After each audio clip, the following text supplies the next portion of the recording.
Hakim itu sebetulnya pembela HAM, Ibu Bapak sekalian. Polisi itu pembela HAM, jaksa pembela HAM. Tapi konteksnya kita jangan lihat hanya berhadap-hadapan, saya pembela HAM atau bukan? Iya, bukan. Tapi konteksnya apa bungkusannya? Bungkusannya adalah access to justice. Karena ya demokrasi, bahkan saya mau bilangnya bangsa, ya seperti itu. Kalau semuanya kaku seperti tembok dan baja, justru saya khawatir pengadilan jadi pengap. Gak ketemu pertarungan-pertarungan tafsir keadilan itu. Tetapi hukum tidak sederhana. Karena hukum mesti mengeksplorasi yang disebut sebagai justice. Dan mesti ada kata final. Jadi semua yang mencari keadilan tidak sama di depan hukum. Hukum yang harus memberi akses yang sama pada mereka yang berbeda. Keadilan itu objektif. Tuntutan keadilan subjektif. Alam semesta udah membagi secara objektif keadilan itu. Begitu ada penyimpangan, orang nuntut yang objektif melalui dalil-dalil subjektifnya.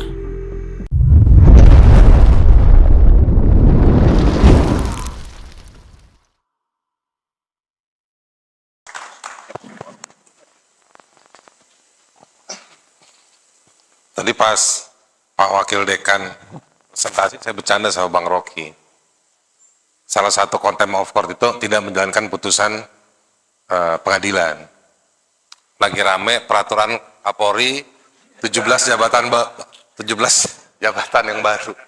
Saya bilang sama Bang Rocky, itu Kapolri contempt of court tuh, nggak ngikutin putusan MK.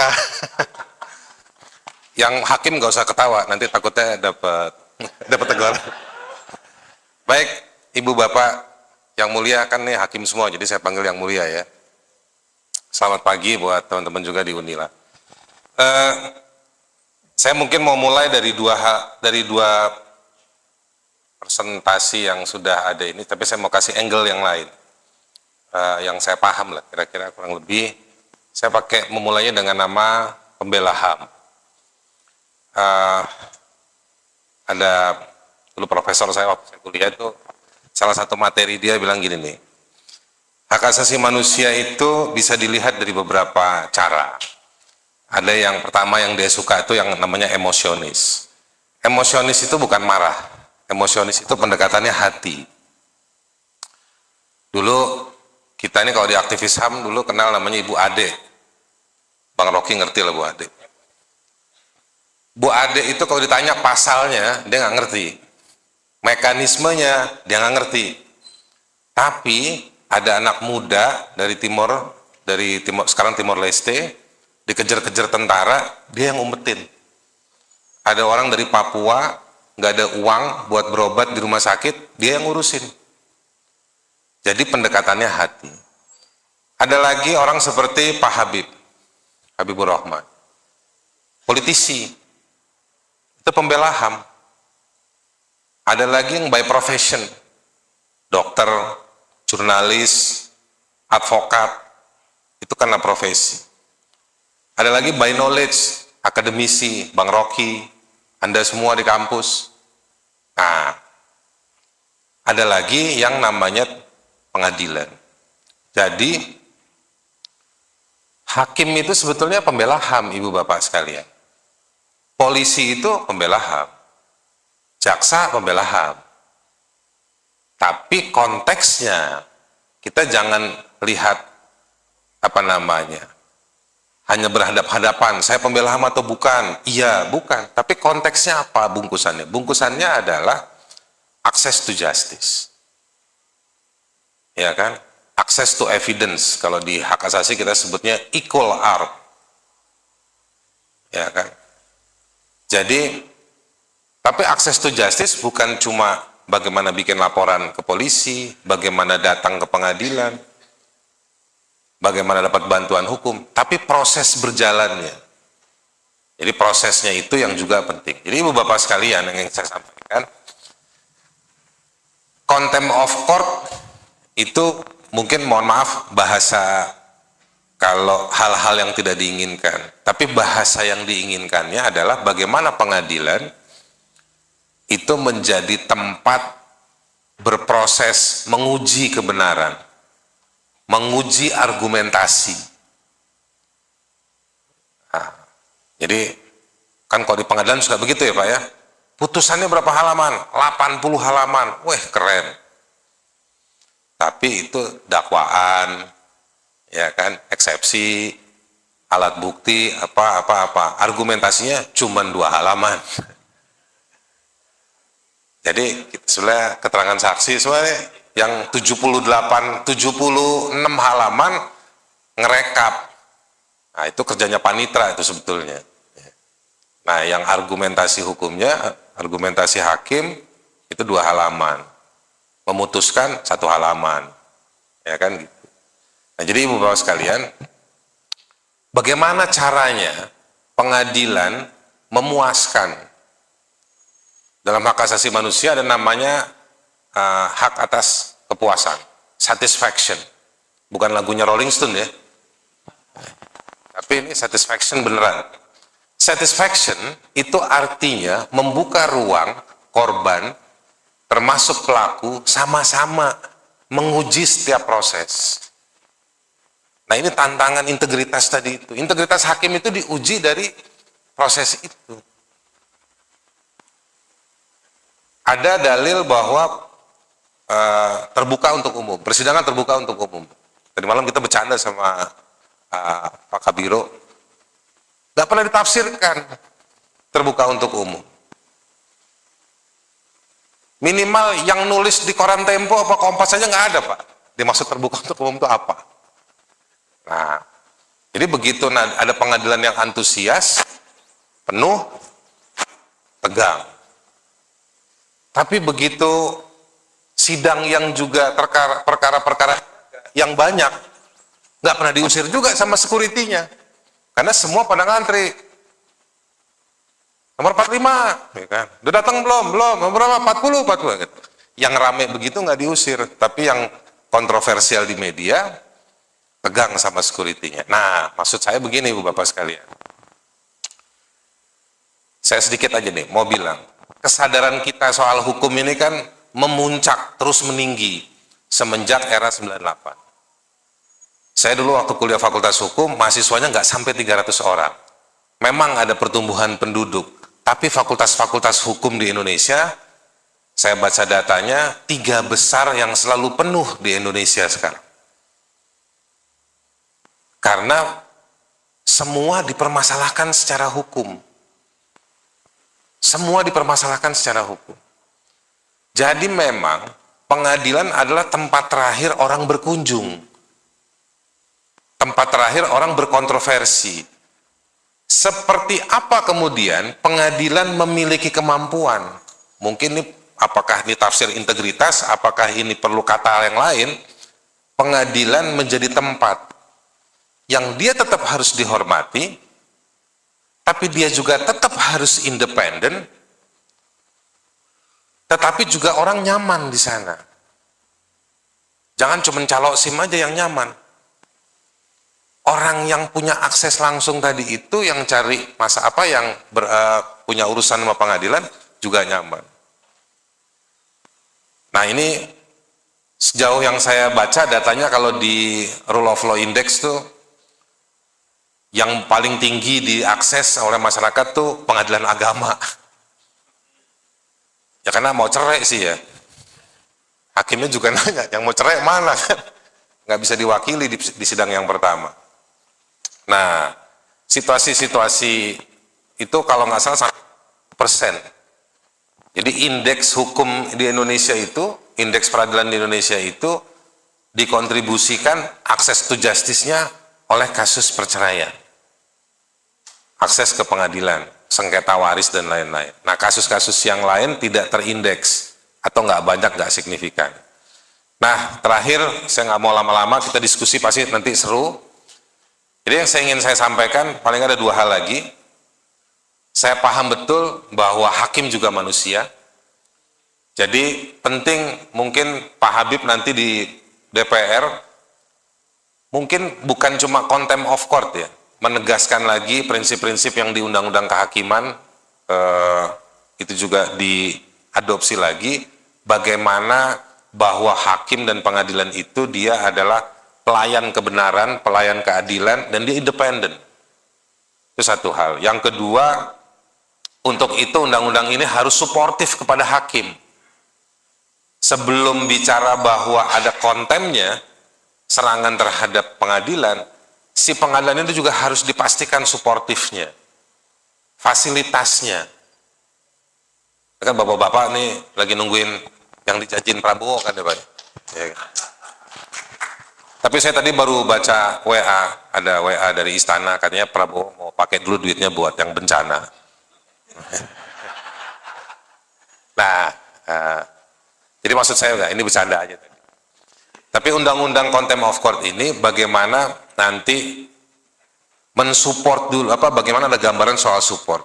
Termasuk menurut saya yang penting untuk disupport adalah soal ketahanan secara psikologi, kemandirian itu ya, independensi buat hakim-hakim perempuan. Saya waktu itu baca laporan yang kita bisa sama-sama akses saja lah, baca laporan di BBC ya, bagaimana intimidasi kepada hakim-hakim di tingkat 2. Karena di tingkat 2 ada praktek bisnis, ada praktek politik, ada antropologi dan psikologi lokal, Ibu Bapak sekalian. Ada kultur yang bisa mendefinisikan kemarahan. Ya kita sama-sama orang hukum, saya juga sering didatangi orang yang bingung. Sudah ada putusan, tapi putusannya tidak seperti standar kultur tertentu, bergerak tuh kelompoknya. Nah, jadi bagaimana regulasi atau kumpulan norma yang kita sebut sebagai undang, kemudian bisa juga memberikan dukungan, bahasa yang saya pilih, dukungan kesehatan dan keselamatan buat para hakim supaya bekerja independen, berani, accessible, lincah kayak Lionel Messi, ya, dan dia tepat.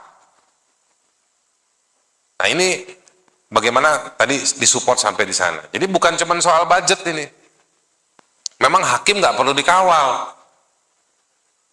Tapi kalau perjalanan dari rumahnya ke pengadilannya rusak, ngelewati sejumlah kantor-kantor yang kemudian kemungkinan dia bakal periksa, bisa kontroversial. Jadi bagaimana misalnya menciptakan keselamatan dan kesehatan buat para hakim tadi. Dan lebih sensitif kepada mereka yang ada di daerah-daerah, kalau bahasanya pemerintah itu 3T, terpinggir, terluar. Ya sebenarnya ini kan imbuhan ya, Anda tinggal tambahkan lah mau apa juga terserah. Tapi kalau bahasa hak asasi itu yang mereka yang less fortune lah, yang termarginalkan, atau dipaksa menjadi hakim di daerah-daerah yang termarginalkan tadi itu. Nah, bagaimana memilih? Baru kemudian menurut saya fair. Kemudian kita bicara soal contempt of court, serangan pada hakim. Kalau hakimnya sudah benar, sudah tulus, sudah berani, sudah kerja, sudah berproses, lalu masih ada orang yang memang kemudian cari gara-gara, cari bikin rusuh, nah itu bisa kena. Tapi sebagaimana pembahasan Pak Habibur Rahman juga, gak semuanya juga kalau di pembahasan KUHAP kemarin ada restoratif justice ya. Gak semua juga harus dianggap sebagai contempt of court. Ada masyarakat yang meledak emosinya. Dia harus dimaafkan, Pak Arief. Ada orang yang proses ini panjang. Kalau pakai bahasanya Pak Mahfud MD,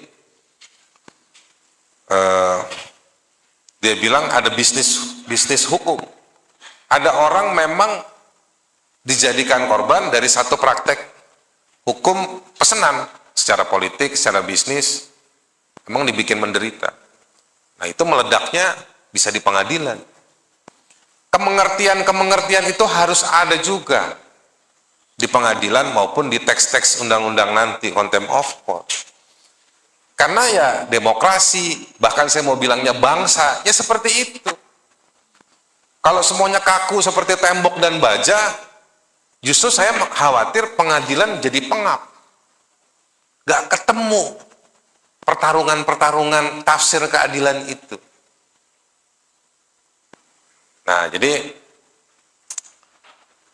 untuk itu saya cuma mau bilang sebelum nanti kita diskusi, ada Bang Habib, Bang Rocky, saya ingin mengatakan bahwa setuju, betul harus diamankan, betul harus ada batasan-batasan. Kadang kan kalau putusan hakim bagus kita senang, kalau nggak bagus kita maki-maki tuh Pak Arif, ya kan begitu. Double standard juga kita kan gitu. Tapi bagaimana menyelaraskan ini semua? Nah, terakhir saya ingin mengatakan bahwa pengadilan, hakim, Anda nih Ibu Bapak sekalian, saya sebenarnya nggak terlalu senang kalau bilang Anda semua ini adalah wakil Tuhan, bukan. Saya cuma mau bilang Anda ini temannya kita, warga sipil yang selalu masih menjadi potensi korban dari praktek kekuasaan. Kalau Anda sama pemerintah, sama dengan DPR, saya cuma mau bicara agak keras, berhenti jadi hakim. Jadi hakim itu, Anda kenapa diminta independen dan berani? Karena Anda tempat kita untuk menguji. Yang benar disalahin, yang maling jangan dituduh pembunuh, kan begitu Pak? Kalau di kasus perceraian, kalau bisa rujuk jangan cerai, ya kan? Udah merujuk tapi nggak teguran di rumah, lapor lagi ke hakim. Nah, hakim itu temannya situasi-situasi yang memang tidak normal. Boleh nggak kami datang ke Anda? Kalau Anda semua sama dengan kebijakan yang mau diuji, berarti bukan hakim dong. Ya kan? Nah, tuntutan itu ada. Bagaimana nyawa itu tetap ada nanti di batasan-batasan tekstual yang nanti mau disusun oleh Pak Habib di DPR. Saya berhenti di situ. Pak Hakim, terima kasih. Assalamualaikum warahmatullahi wabarakatuh. Baik, terima kasih Bang Haris. Baik, terima kasih Bang Haris sudah mengajar kita dari sisi advokasi dan hak azazi. Sekarang kita butuh seseorang untuk membelah nalar dan logika kita di balik keinginan negara mengatur wibawa pengadilan. Apakah ini murni hanya soal keamanan atau memang ada kecacatan berpikir dalam menyusun prioritas hukum? Menurut saya peradilan bukan hanya soal pagar besi atau senjata yang dibilang Bang Haris tadi, ruang sidang menjadi pengap gitu ya, melainkan soal wibawa, soal etika, dan untuk menguji akal sehat kita dalam memandang relasi publik dan pengadilan. Bung Rocky, the stage is yours. Oke, thank you very much. Oke. Ini saya buka.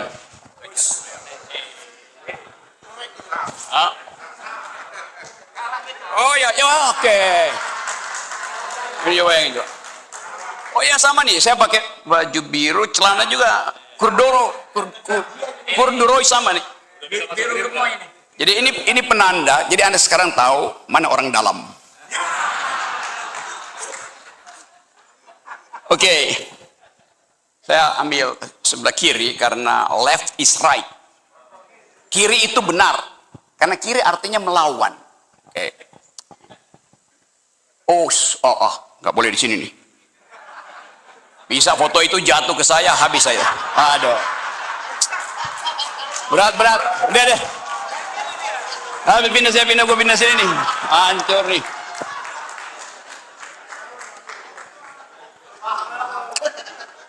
Fiat Justitia Ruat Caelum. Artinya salah. Tegakkan keadilan supaya foto itu runtuh.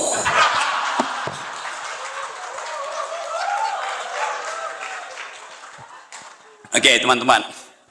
Tadi saya masuk kampus ini dan bertemu pertama fakultas teknik. Di sampingnya fakultas ekonomi, sampingnya lagi fakultas hukum. Apakah itu sinyal bahwa ada problem di dalam keadilan? Orang belajar teknik itu belajar matematik aja. Belajar tentang konstruksi, fondasi. Fakultas ini urusannya cuma baja dan beton tadi. Saya kebetulan kuliah pertama fakultas teknik jurusan elektro. Lalu ada fakultas ekonomi. Apa urusan ekonomi itu? Transaksi. Ada lain. Tetapi bangsa ini tidak mungkin sekedar diasuh oleh fakultas teknik dan fakultas ekonomi. Yang satu urusan material, yang kedua urusan transaksi, tapi ada urusan justice. Jadi betul urutannya, teknik diperlukan untuk percepatan pembangunan. Bisnis diperlukan untuk efisiensi supply demand. Saya dulu juga belajar ilmu ekonomi itu. Pada waktu itu saya belajar 3 semester. Kalau saya anggap sudah mengerti ekonomi, maka saya DO aja deh fakultas ekonomi kan. Itu bedanya dengan Pak Purbaya. Buat belajar ekonomi dia perlu 7 semester. Ngapain? Hal yang sederhana. Ekonomi hal yang betul-betul sederhana. Rumusnya. Tetapi hukum tidak sederhana. Karena hukum mesti mengeksplorasi yang disebut sebagai justice. Dan mesti ada kata final. Kayak saya mau bikin ini pantun dulu. Pergi ke taman memetik melati. Melati putih. Bentar.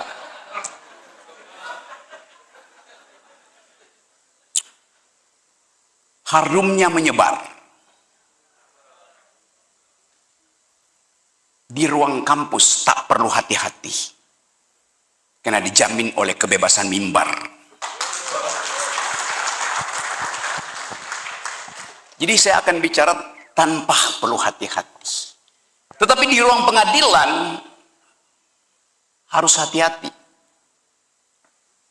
Karena itu diperlukan security. Di ruang kampus tidak perlu security itu. Apa bedanya court dan academic court? Apa bedanya ruang pengadilan dan ruang kampus? Ruang pengadilan diasuh oleh satu prinsip dalam filsafat namanya causa finalis. Keadilan itu mesti final di dalam putusan hukum. Tapi ruang kampus berlaku prinsip causa temporalis. Tidak ada kebenaran final. Kebenaran sifatnya temporer. Jadi bedanya antara ruang sidang dan ruang kampus, di ruang sidang orang cari kepastian keadilan. Di ruang kampus orang membatalkan kepastian kebenaran. Bisa bedain teman-teman, terutama yang menulis disertasi. Jadi kita ada di dalam upaya untuk melihat mengapa di kampus tidak boleh ada a kind of contempt of academic court. Karena kita menyelenggarakan perdebatan intelektual yang tidak boleh dihalangi oleh apapun. Termasuk kekurang ajaran mengucapkan kalimat. Kalau kampus menganggap kebenaran final, maka kampus berubah menjadi neraka. Yang final cuma neraka. Ada kepastian. Surga tidak pernah final, karena kita cari di situ. Jadi terlihat betul bahwa ada upaya untuk menyelenggarakan pikiran di kampus paralel dengan menyelenggarakan keadilan di ruang sidang. Ada kebutuhan bersama antara kampus dan ruang sidang. Intervensi kampus pada ruang sidang diterangkan dengan bagus tadi oleh Haris Asrar, yaitu mempersoalkan legal reasoningnya, nalarnya apa, sehingga tiba pada kesimpulan yang memungkinkan orang merasa oke, kami terima keputusan itu. Tapi seringkali justru di situ masalahnya. Ada putusan tanpa legal reasoning, lalu orang marah, lalu kemarahan itu meledak di ruang sidang. Apakah itu contempt of court? Di situ hakim diminta untuk memaksimalkan logikanya, nuraninya, diskresi hakim diatur di situ. Kemarin saya jadi saksi ahli persidangan saudara Laras, seorang perempuan yang ngamuk di sosial media karena menganggap bahwa penanganan para aktivis itu tidak berbasis pada keadilan. Lalu dia diperkarakan di ruang sidang. Hakim bertanya, apa poin saya sebagai saksi ahli pada kasus itu? Saya bilang, di dalam hukum berlaku prinsip equality before the law. Tetapi itu yang salah dipahami oleh banyak hakim. Equality before the law bukan kita sama di depan hukum.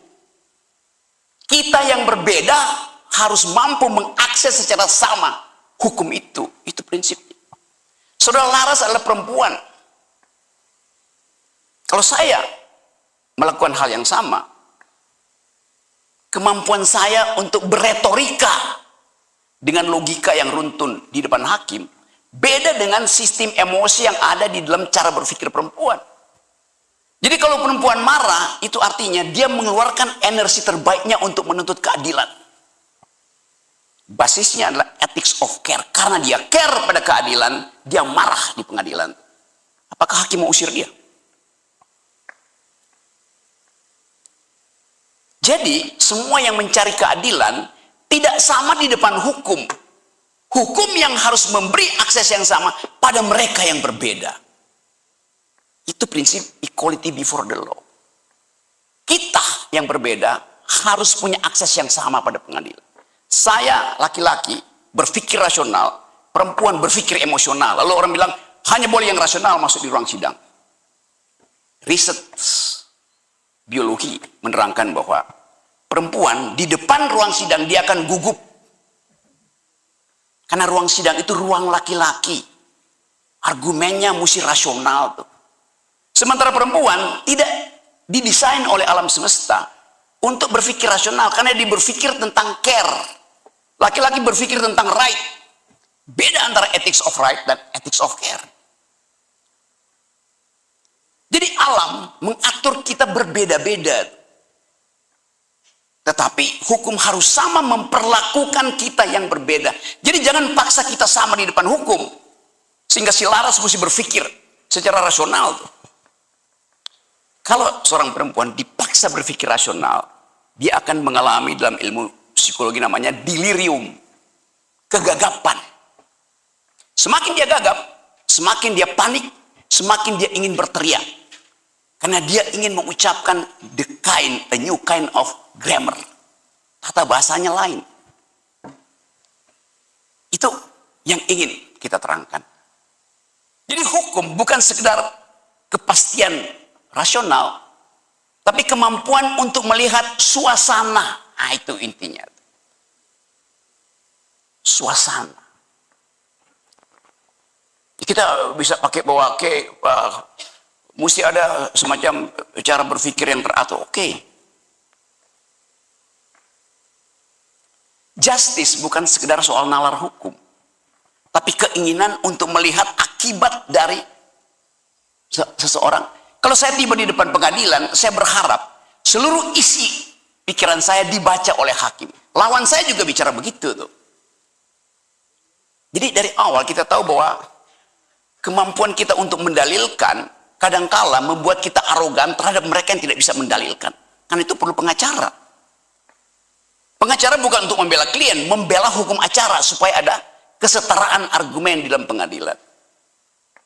Jadi kalau seorang pengacara bilang, ini adalah seorang perempuan, oh tidak, nggak boleh ada urusan gender di depan hakim. Nah, itu hakimnya ngaco. Dia nggak belajar tentang ethics of care. Hakim akan bilang, kan sama, kemampuan rasionalnya sama, kemampuan fisiknya sama.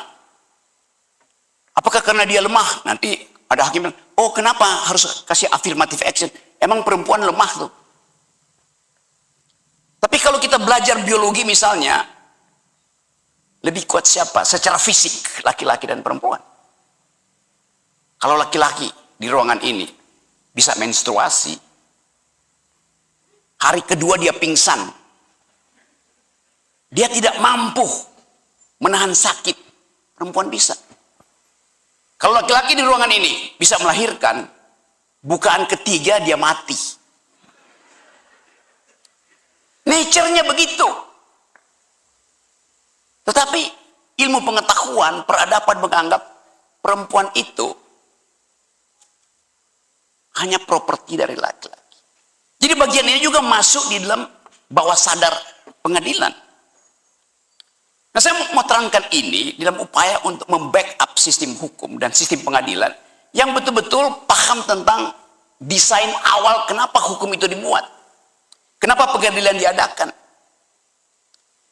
Keadilan itu objektif. Tuntutan keadilan subjektif. Alam semesta udah membagi secara objektif keadilan itu. Begitu ada penyimpangan, orang nuntut yang objektif melalui dalil-dalil subjektifnya. Di situ perdebatan dimulai itu. Jadi kalau subjektivisme saya tentang value of justice berbeda dengan dia, saya bisa marah, dia juga bisa marah. Betul tadi yang terangkan oleh Pak Dekan dan Pak Haris, integritas hakim itu ditentukan ketika dia bertatapan mata real dengan suasana di pengadilan. Dia bisa baca, seperti dokter. Kalau ada pasien masuk, dia udah tahu, ini sakitnya main-main doang nih. Mampu hakim melakukan pradiagnosis terhadap soal-soal itu. Itu pentingnya pengadilan diperlihatkan suasananya itu. Bukan diumbar suasananya sehingga orang di jalanan ikut intervensi ke dalam ruang pengadilan, tapi diperlihatkan suasananya dalam bentuk sketsa. Kalau sekarang diumbar keluar, padahal orang yang nonton di luar tidak paham tentang kondisi internal dari ruang sidang, hanya hakim yang paham. Lalu ada tuntutan balik, tidak adil hakim karena strict justice. Jadi saya mengerti betul kenapa teman-teman, terutama Dr. Aris, menginginkan supaya ada perlakuan otentik di ruang pengadilan untuk menjamin independensi dari pengadilan tuh. Nah, ini tantangan baru bagi kita. Kita percaya bahwa ada kesempatan buat kita untuk memaksimalkan ide tentang keadilan itu. Jadi, karena justice itu objektif, ruang sidang itu subjektif, potensi kekacauan terjadi, maka diperlukan court security. Tapi itu soal teknis. Yang lebih penting adalah tadi, manfaatkan ruang sidang itu sebagai alat orientasi psikologis hakim. Tentu dia baca semua dokumen yang ada. Tetapi kenapa kita sebut hakim mulia? Karena dia bahkan bisa melampaui regulasi. Hakim disebut mulia karena dia bisa membaca bukan sekedar black letter of law, huruf mati hukum, tapi dia bisa membaca between the line. Ini pasal 2, ini pasal 3. Lompat nggak dia logikanya? Bisa lompat. Karena itu dia mesti membaca di antara 2 dan 3 itu ada wisdomnya hakim. Apa itu? Spasi putih. Spasi putih itu ada ruang di antara 2 kalimat hitam. Jadi itu yang saya kira ingin saya ucapkan. Supaya satu waktu kita tahu bahwa ada kesempatan bagi negeri ini untuk kembali memuliakan keadilan. Dan saya senang ada di Lampung tempat para aktivis menuntut reformasi dari awal. Yang kita tuntut waktu itu adalah revolusi. Tetapi karena pertimbangan teknis, kultural, ideologis, adalah revolusi ternyata kiri. Pakai kata yang lebih lembut, yaitu reformasi. Bahkan ada partai yang bikin lebih lembut lagi, restorasi. Iya, ngumpulnya di restoran tuh. Buat apa? Nunggu kandidat. Apa tuh kandidat? Kanda di mana, Dinda mendekat.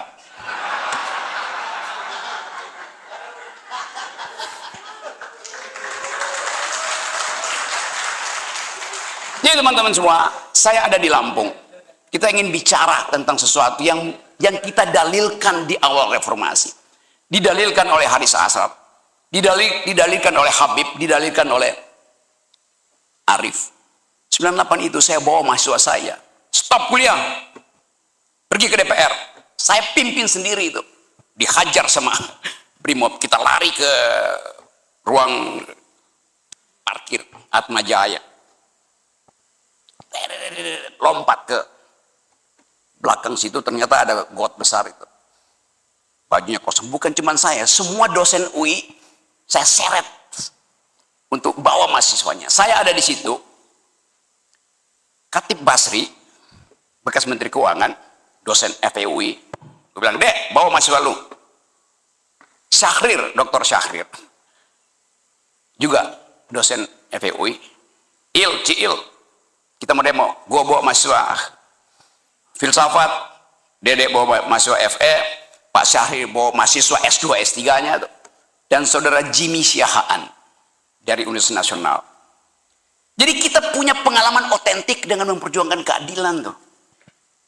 Karena itu, kalau saya marah, ada alasan historis kenapa saya marah. Kalau Haris Asar ngamuk, ada alasan historis kenapa dia ngamuk. Kalau Habib ngamuk lagi, dan Arif ngamuk lagi, Lampung akan jadi pusat revolusi baru. Itu intinya. Jadi teman-teman, nanti kita bercakap-cakap, saya percaya bahwa kita punya energi untuk mempertahankan keadilan, mulai dari Fakultas Hukum Lampung. Kita tahu negeri ini sedang tenggelam, tapi saya ingin Lampung menjadi pelampung. Terima kasih.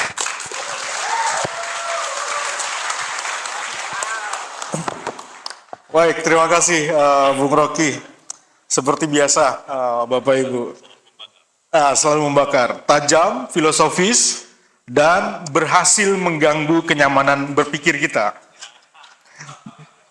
Bung Rocky sudah membedah masalahnya dari akar logika, dari etika. Biasanya suasananya jadi makin panas kan. Tapi saya yakin narasumber kita selanjutnya ini sudah sangat terbiasa menghadapi gelombang kritik ataupun dinamika politik yang tinggi. Dari panggung filsafat, kita sekarang beralih ke panggung kebijakan nyata yang ada di Senayan. Sekarang bola panas ada di tangan pembuat regulasi. Apakah kritik akal sehat tadi bisa diterjemahkan menjadi pasal-pasal yang melindungi hakim tanpa membunuh demokrasi? Langsung saja kita tagih jawabannya kepada Pak Habibur Rahman. Ya, Assalamualaikum warahmatullahi wabarakatuh. Salam sejahtera rekan-rekan semua. Sebetulnya kita kalau nasihat dari kiai kita tadi, Kiai Rocky Gerung tadi sebenarnya sudah selesai. Kalau kiai itu artinya ini Pak Rocky, orang yang memberi ilmu, memberi manfaat, memberi pengetahuan ya. Pak Rocky memang kiai kita semua. Sebenarnya juga tadi saya duduk di samping Pak Arif ya.